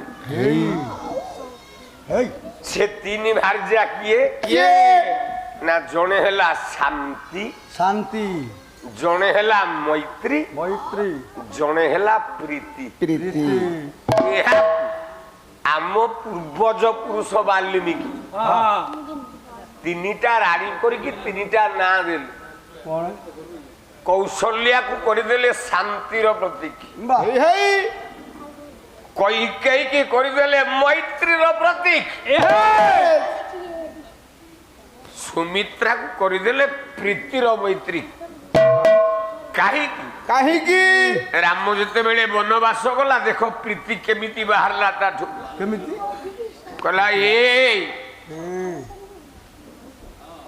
ଲକ୍ଷ୍ମଣ ଆଜ୍ଞା ମୁଁ ତୋ ମା, ଭାଇ ଭାଉଜ ନୁହଁ, ସେ ତ ବାପା ମା ବନକୁ ଯାଉଛନ୍ତି, ସେବା କରିବା ତୋର ପରମ ଧର୍ମ। ଉତ୍ତର ଦେଲା ସୁମିତ୍ରା ସେଇଠି। କଲା ବୋଇଲା, ସୁମିତ୍ରେ ପୁତ୍ର ସେବିଧି ମୁଁ ଶ୍ରୀରାମ ମାନସ ଜାଣି। ଶ୍ରୀରାମ ମାନସ ଲାଗି, ଆରେ ଭଲା ଶ୍ରୀରାମ ମାନସ ଲାଗି। ତିନିରେ ସର୍ବସର୍ବ ଋତୁ ହରିବୁ, ତିନିରେ ସର୍ବସର୍ବ ଋତୁ ହରିବୁ। ବ୍ରାହ୍ମଣ ପାଣିରେ ମଦ ଯାଉଛି ସଙ୍ଗେରେ ମଦ ଯାଉଛି ସରେ, ମାୟାବୀ ମଦ ଯାଉଛି ସରେ। ସନା ଦାସ ଭାବୁଛି ମୋ ଦେହ ଖରାପ ହେଇଯାଇଛି ବୋଲି। କଣ ମୋ ତଣ୍ଟିଟା ଖରାପ ହେଇଯାଇଛି? 5 ଦିନ ତାକୁ ମାରିକି ଯଦି ଖାଇ ନଦେବି ମୁଁ ନୃସିଂହ ଅବତାର। ଉତ୍ତର ଦେଲେ, ବଧୁ ଯାଉଛି ସଙ୍ଗେ ବଡ ମାୟାବୀ ଅସୁର ପୁବେ। ସୁମିତ୍ରା କହିଲେ, ଯା ପ୍ରୀତି ପ୍ରେମର ଆସରା ବାଣ୍ଟିଲା। କୈକେୟୀ ଆପଣ କହିବେ ମାୟାବିନୀ, ବେଇମାନ, ଗୋଟେ ହାରାମୀ ସ୍ତ୍ରୀ। ରାମ ଭଳିଆ ପୁଅକୁ ବନକୁ ପଠେଇଦେଲା, କିନ୍ତୁ ତା ଭିତର କଥାଟା ଆମେ ଜାଣିପାରିଲେ। ଯେତେବେଳେ ରାବଣ ଜନ୍ମ ହେଲା, ଲଲାଟ ଚକ୍ରରେ ତାର ଗୋଟେ ଜିନିଷ ଲେଖା ହେଇଥିଲା। କଣ ସେ ଜିନିଷ? କଣ ଲେଖା ହେଇଥିଲା? କବି ସମ୍ରାଟ ଉପେନ୍ଦ୍ର ଭଞ୍ଜ, ରାଗ ପାହାଡିଆ କେଦାର। ଗୋଟିଏ ପଦ ଗାଉଛି, ଏ ଗୋଟିଏ ପଦରେ ସୁନାଦାସ ପାଲା ଶେଷ, ଆଉ ନାହିଁ। କଲା ବିଖନ ଭଲ ଲେଖନ ବର୍ଣ୍ଣ, ମୁଣ୍ଡ ପ୍ରଚଣ୍ଡା ନଳେ ଦହନ, ମୁଣ୍ଡ ଚଣ୍ଡା ନଳେ ଦହନ,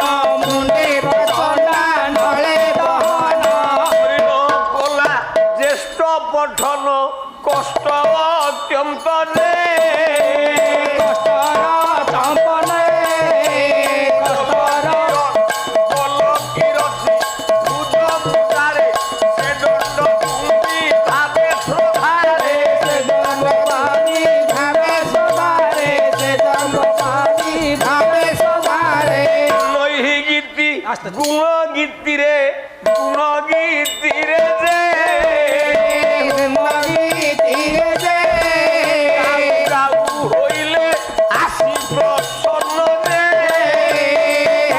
হইলে আসিব বন হইলে আসিব বন বড় কামনা পূর্ণে কলে প্রদান রে বড় কামনা পুনে কলে প্রদান দে পঞ্চে বুজুগ ছপন গন্ডা বরণী হেব ব্রহ্মাণ্ডে খণ্ডা ব্রহ্মাণ্ড হেব ব্রহ্মাণ্ড খণ্ডা বরাণী হেব ব্রহ্মাণ্ড খণ্ডা সীতা হরণ নিশ্চে মরণ এ কথা জান রে সীতা হরণ একথা জান একথা জান রে সেତେବେଳକୁ ରାମ ଜନ୍ମ ହେଇ ସାଇଲାଣି ଦଶରଥ ଜନ୍ମ ହେଇନି ଦଶରଥ ଜନ୍ମ ହେଇନି ରାମ ଜନ୍ମ ହେଇ ସାଇଲାଣି ତା ମାନେ ମୁଁ ଆପଣମାନଙ୍କ ଆଗରେ ପରଶୁରାମ କଥା କହୁଛି ଏଇ ଦଶରଥ ପୁଅ ରାମ କଥା କହୁଛି ଯେତେବେଳେ ରାମ ଜନ୍ମ ହେଲା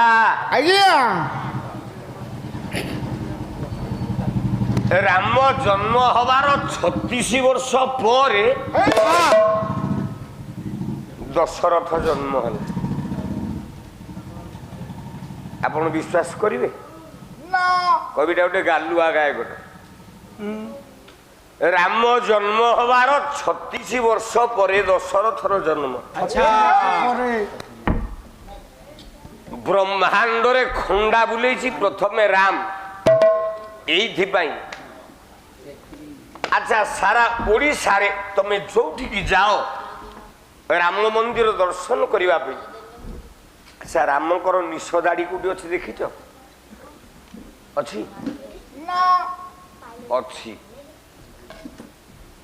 ଅଛି ରାମଙ୍କର ନିଶ ଅଛି ରାମଙ୍କର ଦାଢ଼ି ଅଛି ଗୋଟିଏ ଜାଗା କୋଉଠି ଯୋଉଠି ଭଞ୍ଜ ସମ୍ରାଟ ହେଇଗଲା କବି ସମ୍ରାଟ ଉପେନ୍ଦ୍ର ଭଞ୍ଜ ସେ ଜାଗାଟା ନାଁ ହଉଛି ଓଡଗାଁ ରଘୁନାଥ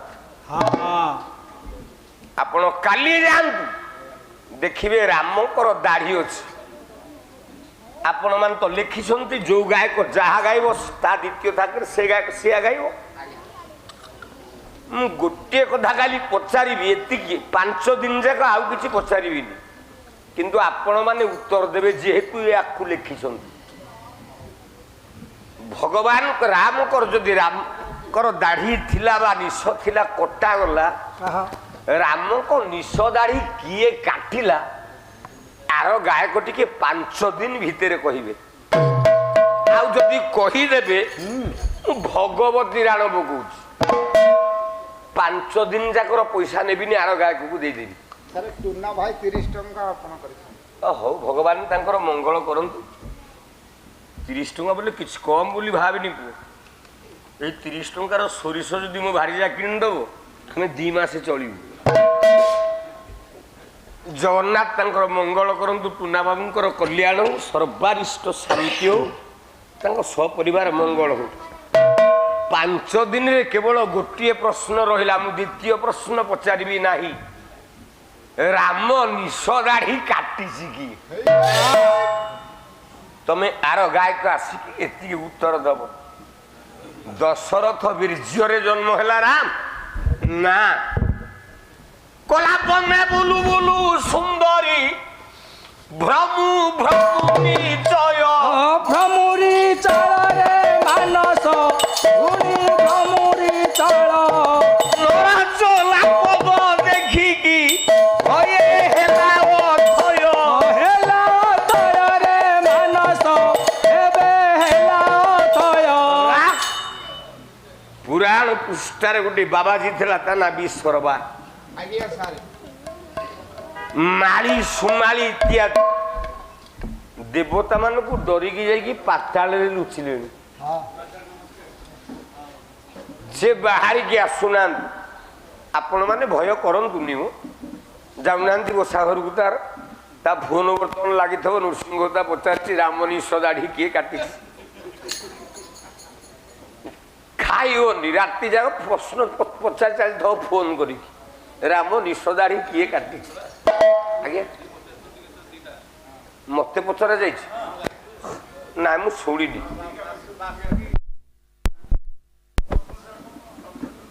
ମୁଁ ତ କଷ୍ଟରେ ଆସିକି ପହଞ୍ଚିଲି ଶରୀର ଅସୁସ୍ଥ ଶୋଇଯାଇଛି। କେବଳ ମତେ ମୋ ପିଲା କହିଲେ ସୂର୍ଯ୍ୟ ପୃଥିବୀ ଚାରିପଟେ ପୃଥିବୀ ସୂର୍ଯ୍ୟ ଚାରିପଟେ ବୁଲୁଛି। ଆଜ୍ଞା ଆଜ୍ଞା ସାର୍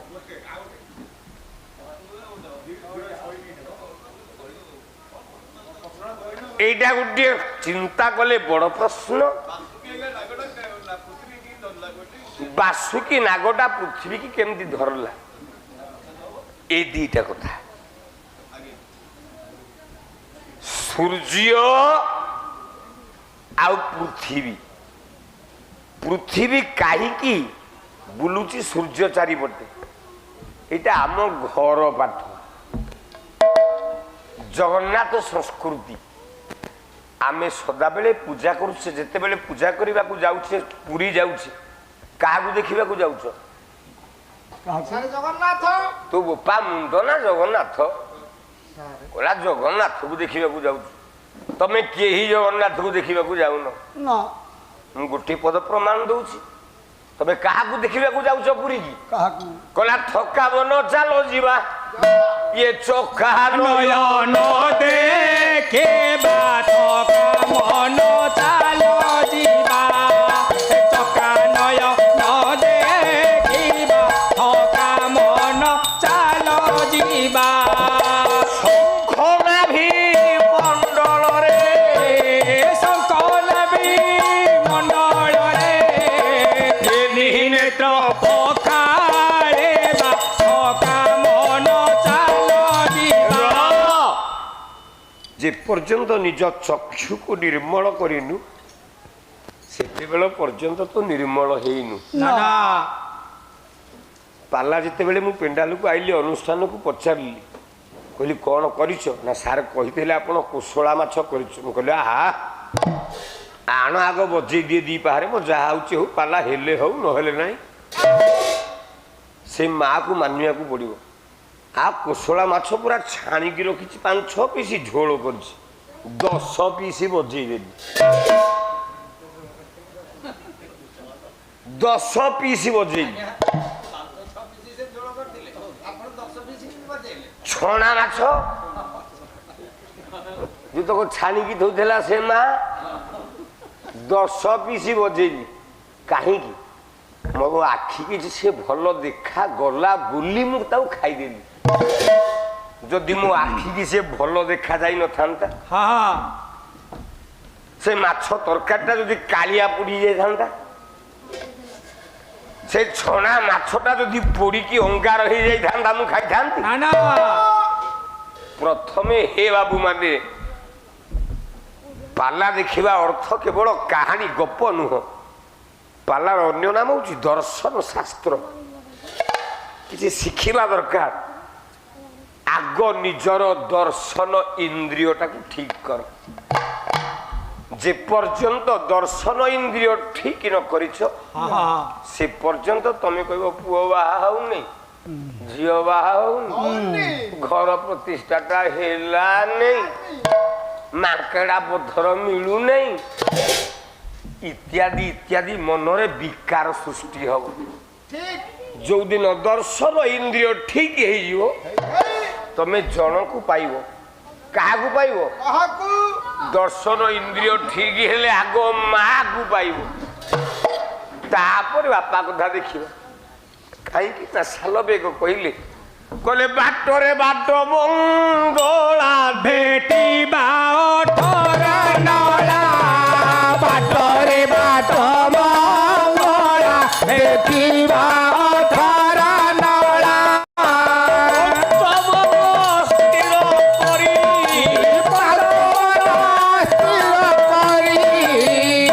ନେତ୍ର ପକାଳିବା ଥକା ମନ ଚାଲ ଯିବା ଚକା ନୟନ ଦେଖିବା ଥକା ମନ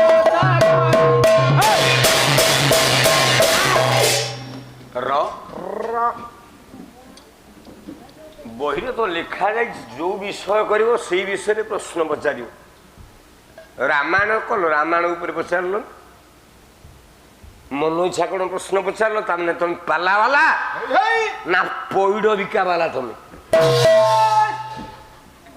ଯାହା ପଚାରିବ, ଅନୁଷ୍ଠାନ ଯାହା କହିବ ତମେ ଗାଇବାକୁ ବାଧ୍ୟ, ନହେଲେ ପଇସା କଟିବ। ରାତି ପାଇଲେ ବସା ଘରେ ଶୋଇଥବ ଗାୟକ, ଅନୁଷ୍ଠାନ ଯିବ ସାର୍ ଆଜି ରାଘବ ପାଣ୍ଡବୀୟ ହବ, ଆଜି ମାଘ ହବ, ଆଜି ନୈଷଧ ହବ, ଆଜି କୁମାର ସମ୍ଭବ ହବ। ଯଦି ଯୋଉ ଗାୟକ ଗାଇ ପାରିଲା ତାହେଲେ ସେ ଠିକ। ଆଉ ଏଇ ଜିନିଷଟାକୁ ଲେଖିକି ବେକାର କରିକି ଲାଭ କଣ କଲ? ତେଣୁ ଆମେ ଯେତେବେଳେ ଦର୍ଶନ ଇନ୍ଦ୍ରିୟକୁ ଠିକ କଲେ ଆଗ ଆମେ ମାକୁ ଦେଖିଲେ। ସେ ମାଟା କିଏ ନା ବାଟ ମଙ୍ଗଳା। କୋଉଠୁ ଆଇଲା ସିଏ ନା ଭଗବାନ ରାମ ସୀତା ଚୋରି ହେଇଯାଇଛନ୍ତି। ରାବଣ କୋଳେ ସୀତାକୁ ଚୋରି କରିକି ନେଇକି ପଳେଇଛି। ରାବଣ ସୀତାକୁ ନେଇନି ଆଜ୍ଞା? ଆକୁ କିଏ ଭୁଲ କହିପାରିବ ଆଜ୍ଞା? ନା ନା ଏ ମା, ରାବଣ ସୀତାକୁ ନେଇନି? ଭୁଲ। ରାବଣ ଜମା ସୀତାକୁ ଦେଖିନି ଆଖି। ଆଉ କଣ ଆଉ ମୋ ରାବଣ ତା ଜୀବନରେ ମରିଗଲା ପଛେ ସୀତାକୁ ଦେଖି ପାରିଲା। ଆପଣ କହିବେ ଏଇଟା କଣ ସତ? ମୁଁ ମୋ ଘରୁ କହୁନି, କବି ସମ୍ରାଟ ଉପେନ୍ଦ୍ର ଭଞ୍ଜ କଲା ବହି ଜ୍ୟୋତି ବେଶ ରାବଣ ଯେ ଆସ ଭୁଜକୁ ଛପାଇ ଆହା ଭୁଜକୁ ଛପାଇ ଆହା ଭୁଜକୁ ଛପାଇ। ଏ ଗୋସେଇ ଆଜି 4 ଦେଖୁଛ ପାଳିଆ, କାଲି ଆଉ ଗୁଡାକୁ ବାହାରି କରିକି ଛାଡ଼ିଦେବି। ହେଇଲା 3 ଜଣରେ ପାଲା ଗାଇବି। ସେତିକି ତାକତ ନୃସିଂହ ତାର ଅଛି, ଆଉ ଓଡ଼ିଶା ବି ଜାଣିଛି। କହିବା ଦରକାର ନାହିଁ। ନିଜ କଥା, ନିଜ ଅହଙ୍କାର, ନିଜ ଗର୍ବ ନିଜେ କରିବା ଭଲ ନୁହେଁ। କହିଲା ବହି ଜ୍ୟୋତି ବେଶ ରାବଣ ଯେ ଆସିବ ଇଏ ଭୁଜକୁ ଛପାଇ। ଆହା ଭୁଜକୁ ଛପାଇ ଆହା ଭୁଜକୁ ଛପାଇ। ଭୂତି ଅଙ୍କ କର ମାଳେ ଶଙ୍କର ଜପଇ ଶଙ୍କର ଜପଇ ଶଙ୍କର ଜପଇ ଶଙ୍କର ଜପଇ ଆହା। କହିଲା ବରହି ଅନ୍ତରେ ଗୁପତ ସତ୍ୱରେ ଇଏ ନ ଦେଖି ଲଙ୍କେଶ। ଆହା ନ ଦେଖି ଲଙ୍କେଶ ଆହା ନ ଦେଖି ଲଙ୍କେଶ। ଏ ତ ମତି ମତ ଏହି ହେଲା ସତ ବିଚାରେ ମାନସ। ବିଚାରେ ମାନସ ବିଚାରେ ମାନସ ବିଚାରେ। ରାବଣ ସୀତାକୁ ଦେଖି ପାଇଲାନି, କିନ୍ତୁ ସୀତା ରାବଣକୁ କିଡନାପ କରିକି। ରାବଣ ସୀତାକୁ ନେଇନି, ସୀତା ରାବଣକୁ କିଡନାପ କରିକି ନେଇକି ପଳେଇଲା। ଆପଣ କହିବେ ଏଇଟା କେଡେ ଓଲଟିଆ ଗାୟକଟା, ଏମିତିଆ କଥା କଣ କହୁଛି? ମୁଁ ଆପଣଙ୍କୁ ପ୍ରମାଣ ନଦେଲେ ଚୋର ହେଇଯିବିନି। ରାବଣ ସୀତାକୁ ନେଇନି, ସୀତା ରାବଣକୁ ନେଇକି ପଳେଇଛି। ପ୍ରମାଣ ଆପଣ ମାନଙ୍କ ଘର ଘର ମାନଙ୍କରେ ବହି ଥବ। କଟକ ବାଦାମବାଡି ଗଲା ବେଳେ 10 ଟଙ୍କା ଦଉଛ, 8ଟା ବହି କିଣୁଛ। ତା ଭିତରେ ଗୋଟେ ବହି ଅଛି, ତା ନାଁ ହଉଛି ରେକର୍ଡ ଏ ସୀତା ଚୋରି। ସେଇଥିରୁ ଧାଡ଼ି ଦିଏ ଗାଉଛି, ଦେଖ ରାବଣ ସୀତାକୁ ନେଇଛି ନା ସୀତା। ଇଆଡେ ଅନଉଛ କଣ ପାଇଁ? ଆଉ ଜାଣ ଶୋଇବ, ତା ଖାଇସାରିଲଣି, ପାଲା ଗାଇ ସାରିଲଣି, ଇଆଡେ କଣ ଅନଉଛ? ରେକର୍ଡ ସୀତା ଚୋରି। ମୁଁ 2 ପଦ ଗାଉଛି। কলা হারাম বাণী জটায়ু শুনিলা হারাম হারাম বাণী জটায়ু শুনিলা কোকিল গিরাম নাম গাউছি মনিলা কোকিল বিরাম নাম গাউ আজ্ঞা ঠিক গাইলি না ভুল গাইলি বহিরে লেখা হয়েছে না নাই লেখা হয়নি আচ্ছা তার তল ধাড়িরে কোন লেখা যাইছে কলা উপরকু চাহি দেলা ইয়ে বসি রথ পরে ওরে রাবণ যাଉଛି সীতা দেবী সঙ্গতরে রাবণ যাଉଛି সীতা দেবী সঙ্গতরে আজ্ঞା ভুল গাইলি লেখা ହେଇଛି ନା ନାଇଁ ଉପରକୁ ଚାହିଁଦେଲା ବସି ରଥ ପରେ ରାବଣ ଯାଉଛି କାହା ସାଙ୍ଗରେ ଯାଉଛି କିଏ ନେଲା କିଏ ତାହେଲେ ସୀତା ରାବଣକୁ ନେଇକି ଗଲା ରାବଣ ସୀତାକୁ ନେଇକି ପଳେଇଲା ଏ ତ ମୋ ଘର ପାଠ ନୁହଁ ଏ କବିଙ୍କର ଲେଖା କାହିଁକି ଏ କଥାଟା ଲେଖାଗଲା ଆଉ ଦଶରଥର ବୀର୍ଯ୍ୟରେ ଦେବଦାନବଙ୍କ ପାଇଁ କାହିଁକି ରାମର ଜନ୍ମ ହେଲା ହଁ ହଁ ଗୋଟେ ଶ୍ଲୋକ ଗାଉଛି କଲା ସଗାଢ୍ୟ ବୁଦ୍ଧିସ୍ତମ ସାପ କଣ୍ଠେ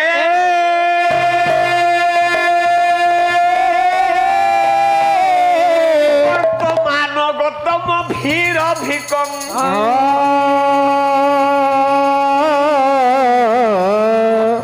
ମୃଗ ମାର୍ଗଣ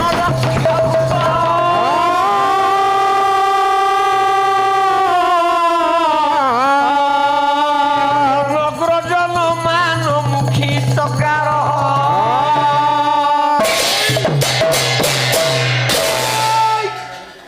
ରାଜା ଦଶରଥ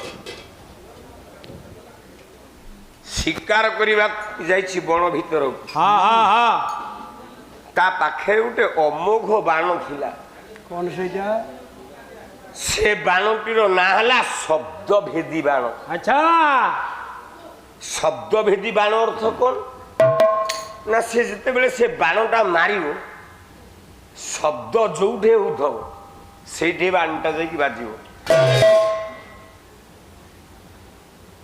ପାଲାବାଲା କହୁଥିଲେ ଶ୍ରବଣ କୁମାର କୁଆଡ଼କୁ ମଲା ବେଳେ ତା କାନରେ ବାଜିଲା ଏ ମହାଜ୍ଞାନୀ ପାଲାବାଲା ତ ଆରେ ମାଠିଆ ତ ବୁଡଉଛି ମାଠିଆ ତ ଡାବ ଡାବ ଡାବ ଡାବ ଡାବ ଡାବ ଡାବ ଡାବ ହଉଛି ସରଟା କେମିତି ତା କାନରେ ବାଜିବ ସେଟା ମାଠିଆରେ ବାଜିବା କଥା ଅନ୍ଧକାର ରାତ୍ର ବାପା ଶୋଇଛି ହଁ ଅନ୍ଧ ବାବାଜୀ ଡାକିଲା ସ୍ତ୍ରୀ କି ଅନ୍ଧୁଣୀ ସ୍ତ୍ରୀ କହିଲା କଲ୍ୟାଣୀ ମତେ ଭାରି ଶୋଷ ହଉଛି ପାଣି ଟିକେ ଦଉନ ଅଣ୍ଡାଳି ଅଣ୍ଡାଳି ଚହଳିଲା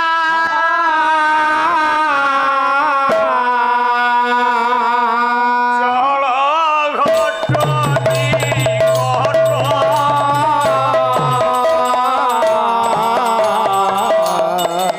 ନାହିଁ ବିନ୍ଦୁ ଏ ଜଳ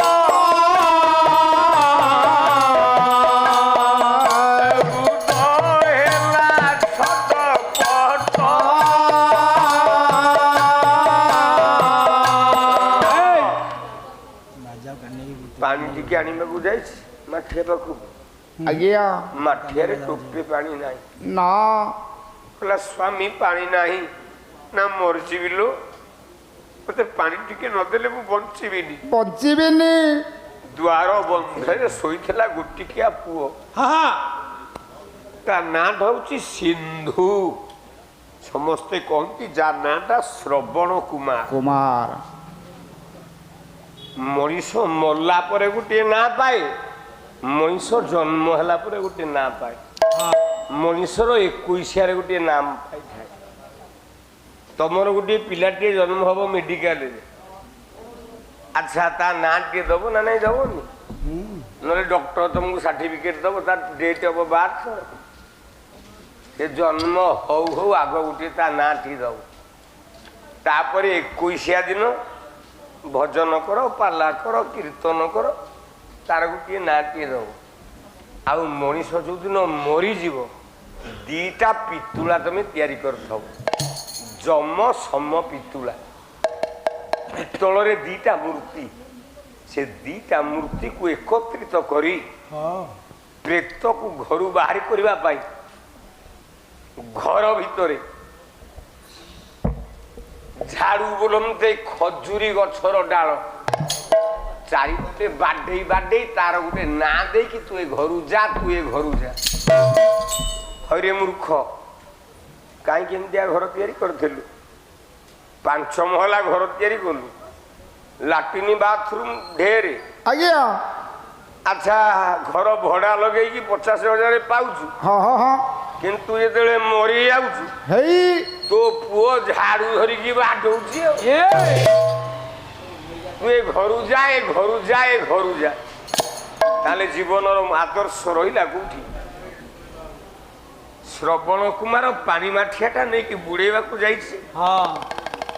ରାଜା ଦଶରଥ ଶିକାର ଉଦ୍ଦେଶ୍ୟରେ ତା ପାଖରେ ଗୋଟେ ବାଣ ଥିଲା, ଶବ୍ଦଭେଦୀ ବାଣ। ଗୋଟେ ପର୍କଟି ବୃକ୍ଷ ବୋଲନ୍ତେ ଓସ୍ତ ଗଛ ମୂଳରେ ଧନୁରେ ତୀର ସଂଲଗ୍ନ କରିକି ଅପେକ୍ଷା କରିଛି। କାହିଁ ରାଜା ମାନେ ଶିକାର କରନ୍ତି, ଆମେ ସବୁ ପୁରାଣରେ ଶୁଣିছি।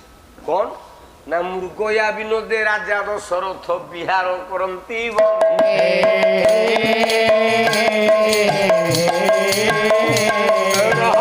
ସେତିକି, ଆଉ ଅଧିକ ଦରକାର ନାହିଁ। ମୃଗୟା କରିବା ପାଇଁ ରାଜା ମାନେ ମୃଗୟା ବୋଲି କଣ ଖାଲି ମୃଗ ମାରିବାକୁ ଯାଆନ୍ତି, ଆଉ କିଛି ମାରନ୍ତିନି? ମୃଗ ହେଲା ଗୋଟେ ପଶୁ, ସେଥିରେ ହାତୀ ମରିପାରେ, ସେଥିରେ ଗଣ୍ଡା ମରିପାରେ, ସେଥିରେ ହରିଣ ମରିପାରେ, ସେଥିରେ ଠେକୁଆ ମାରିପାରେ। ରାଜା ଦଶରଥ ଶିକାର କରିବାକୁ ଯାଇଛି ଅରଣ୍ୟ ଭିତରକୁ। କାହିଁକି ନା କାରଣ ଅନ୍ଧକାର ରାତ୍ରରେ ଯଦି ତା ଧନୁର ତୀର ଠିକ ଭାବରେ ଶତ୍ରୁ ରୂପୀ ପଶୁ ଦେହରେ ବାଜେ, ଯୁଦ୍ଧ କଲା ବେଳେ ସେ ଅନ୍ୟ ସାଙ୍ଗରେ ଯାହା ସାଙ୍ଗରେ ଯୁଦ୍ଧ କରିବ ତା ସ୍ୱରଟା ଠିକ ସେଇଭଳି ବାଜିବ। ତମ ପ୍ରତାପ ରୁଦ୍ରଦେବ ହାରିଲା କାହିଁକି? ଏ ତମ ପୁରୁଷୋତ୍ତମ ଦେବ ହାରିଲା କାହିଁକି? କାଞ୍ଚିର ରାଜା ନରସିଂହ ଦେବ ଝିଅ ପଦ୍ମାବତୀ ନିକଟରୁ ଏଡେ ବଡ କାହିଁକି ଅପମାନ ଏ ଓଡିଆ ପୁଅଟା ପାଇଲା? ୟା କାରଣ କଣ? କଣ ନା କଳ୍ପବଟର ଡାଳରେ ଗୋଟେ ଜିଅନ୍ତା ରୋହି ମାଛ ଓହଳା ହବ। ଏ ପୁଅ ଆକୁ ଟିକେ କାଟିଦେ, ଆକୁ ରଖେନି। କାହିଁକି